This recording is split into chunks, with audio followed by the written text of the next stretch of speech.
Hi, thanks for joining us here on GoHeels.com. My name is Jones Angell, alongside longtime football coverer of the Tar Heels, Lee Pace, in many different fashions, including, of course, on the sideline with us on the Tar Heel Sports Network. And Lee, today, talking about the football schedule, the 2014 schedule out this afternoon. And probably the biggest storyline is 6 road games for the Tar Heels, which means just 6 home games. And, boy, a really challenging slate coming up for the Heels.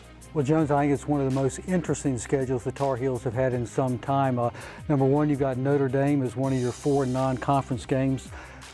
Clemson is a cross-divisional game for the ACC, and anytime you've got Clemson, Florida State, or Wake Forest, I think that amps up the schedule a little bit when you're going across divisions. And then a great end of the season with the Thursday night game at Duke, the Thursday before Thanksgiving, then wrapping up with NC State coming to Chapel Hill the Saturday after Thanksgiving. So I think there's a lot of really interesting stuff. It's going to be a terrific fall for Carolina. Well, the really tough part, Lee, comes in the middle. The Tar Heels start with back-to-back home games against Liberty and then San Diego State, but 5 of the next 7 on the road. At East Carolina, at Clemson, Virginia Tech at home, then at Notre Dame, Georgia Tech at home, but then at Virginia, at Miami. That is a rough 2 months of football. I think it's going to be fun. We've got the trip to Charlottesville, which Carolina now has won 2 in a row of those after that long, abysmal streak of 3 decades. Going to Miami, Carolina has won 2 of the last 3 there. At Notre Dame, we've all got great memories of the '06 trip. Even though it was a defeat for the Tar Heels, it was still a great experience. And we're Clemson in there, and Clemson is always just a terrific venue. A lot of fun, a lot of emotion, a lot of excitement. Of course, East Carolina, now the Tar Heels have got a little bit of edge going against the Pirates this year after what happened in Kenan Stadium.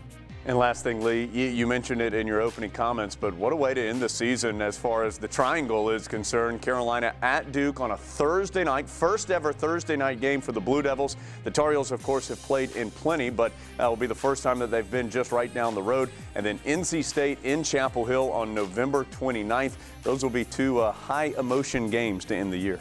Yeah, just a terrific way, and that is coming after an open date and a game with Pittsburgh for a nice 3-game streak to end the year. I think a lot of excitement around the Duke rivalry the last 2 years, because it was just sort of dead in the water for about 2 decades, and then Duke has won the last 2 years. So Carolina will have the emotional edge. I would hope that night. It'd be interesting to see what sort of atmosphere we generate in Wallace-Wade Stadium for a weeknight game like that. And then I think it's great that Carolina and State are moving toward locking that game in on Rivalry Saturday, the last game of the year, because that's a great rivalry. Both schools need the other to get good, because I firmly believe a rising tide will lift both boats in that particular rivalry. So getting that game, the last game of the year, I think will have a lot of juice around it and really something to lead up toward. It was a lot of fun in '08 when Carolina and State finished the last game of the year, and also in '98, last game of the year in Charlotte. So it's just a great game to build up to, and it should be a lot of fun.